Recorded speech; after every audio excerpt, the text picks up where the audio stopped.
Hello everybody, Blue Goblin here with my newest comic book review blog for books that came out on November 4th, 2009. Hope I got that date right. I got just 6 books to cover this week. Nothing really spectacular or sensational or amazing or friendly neighborhood, whatever. Let's just get to the books, shall we? Start off with Doom Patrol number 4. A tie-in to Blackest Night. That's the only reason why I bought it. Now, when I think of Doom Patrol, I think of the original lineup, with Robot Man, Elastigirl, and Negative Man, and I think Mento was the leader's name. Maybe I got that right, maybe I got that wrong, I don't care.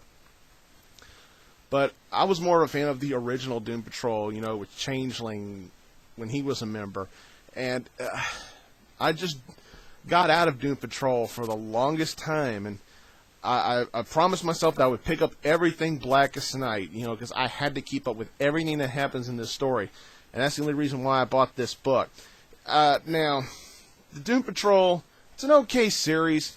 This is the first issue of Doom Patrol that I have ever read, since the old school days, and this is okay. It's alright. Good moments in here.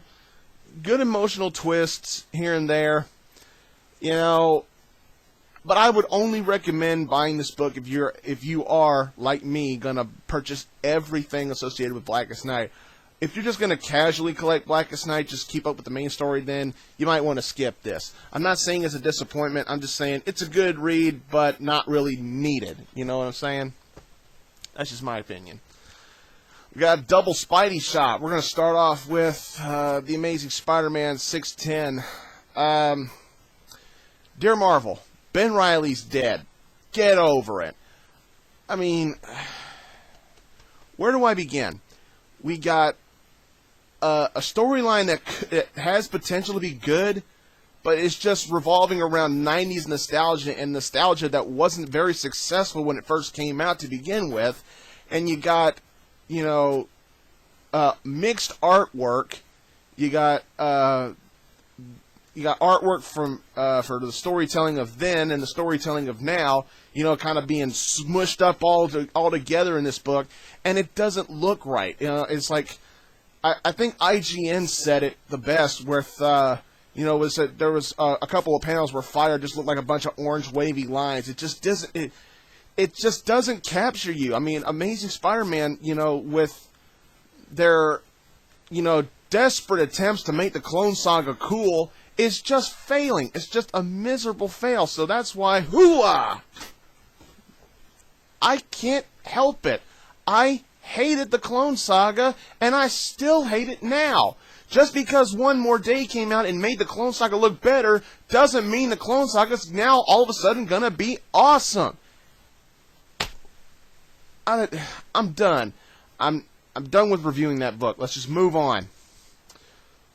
Ultimate Spider-Man number 4. I gotta admit, this book was actually pretty good. This was certainly better than Amazing Spider-Man was. This is just my opinion.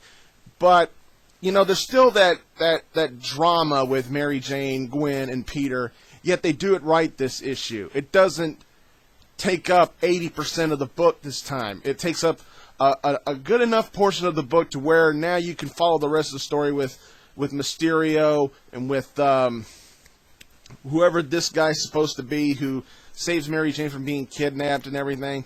This is the way Ultimate Spider-Man should be done.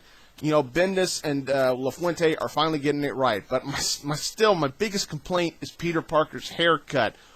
Who the hell said that was a good idea?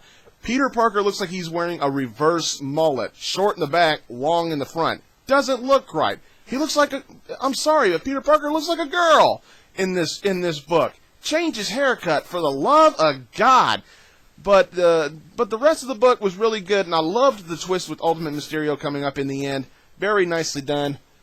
It's nice to see Ultimate Spider-Man pick back up just a little bit. Alright. Next up, Astonishing X-Men 32. 32. There we go. Okay. I got another confession to admit. This was good as well. It's certainly better than issue 31 was. Issue 31 was nothing but a bunch of planning, strategizing, and characters acting out of character. Here, we still get Beast acting out of character a little bit, but he's starting to act like Beast again. You got Wolverine wasting members of the Brood, so you know it's good. Now this is a good X-Men book, very nicely done. You know, some smart-ass remarks and everything, very well told. I actually liked it. This was good. The whole old humanized-looking Sentinel storyline. It was, you know, this felt old school to me. They're fighting the Sentinel and fighting the Brood, and it's good. Very well done. Warren Ellis does a great job writing this particular issue. Certainly picked up from last issue. All right, we got a surprising twist in Captain America Reborn number 4. Yeah, get a good look at that. Okay. Captain America Reborn. I made no secret that I hated the concept. It is way, way, way too soon to bring back Steve Rogers. Marvel is only doing this to rival DC's Batman Reborn. You know, but DC's doing it right with a new Batman, yet you know, Bruce Wayne is dead, Batman lives on.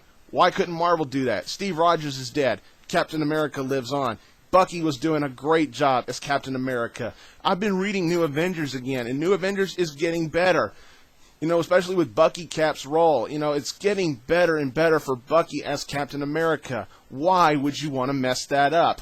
But then, after thinking all of that, I read this book, and I'm like, interesting. You want to know what happens in this book? I'm not going to tell you. Buy this book, or just simply read it and take a look at it and tell me what you think. And I'm thinking, this is a nice twist. Didn't expect it, and I'm glad I saw what I saw in this book.